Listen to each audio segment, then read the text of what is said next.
గన్నవరం మాజీ ఎమ్మెల్యే వల్లభనేని వంశీ అరెస్టుకు రంగం సిద్ధమవుతోంది. వంశీ కోసం 3 ప్రత్యేక పోలీసు బృందాలు హైదరాబాద్కు వెళ్లాయి.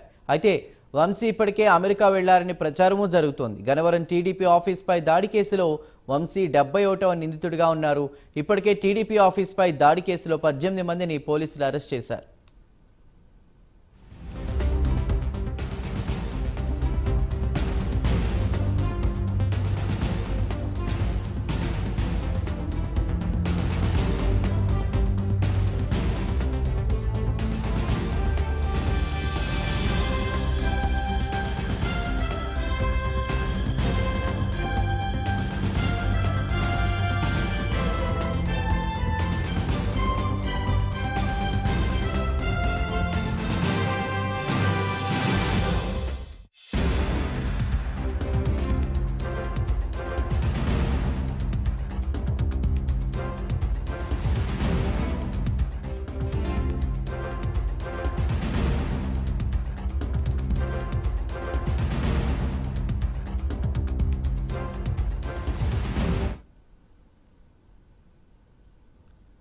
గన్నవరం మాజీ ఎమ్మెల్యే వల్లభనేని వంశీ అరెస్టుకు రంగం సిద్ధమవుతోంది. వంశీ కోసం 3 ప్రత్యేక పోలీసు బృందాలు హైదరాబాద్కు బయలుదేరాయి. అయితే వంశీ ఇప్పటికే అమెరికా వెళ్లారని ప్రచారం జరుగుతోంది. గన్నవరం టీడీపీ ఆఫీస్పై దాడి కేసులో వంశీ 71వ నిందితుడిగా ఉన్నారు. ఇప్పటికే టీడీపీ ఆఫీస్పై దాడి కేసులో 18 మందిని పోలీసులు అరెస్ట్ చేశారు.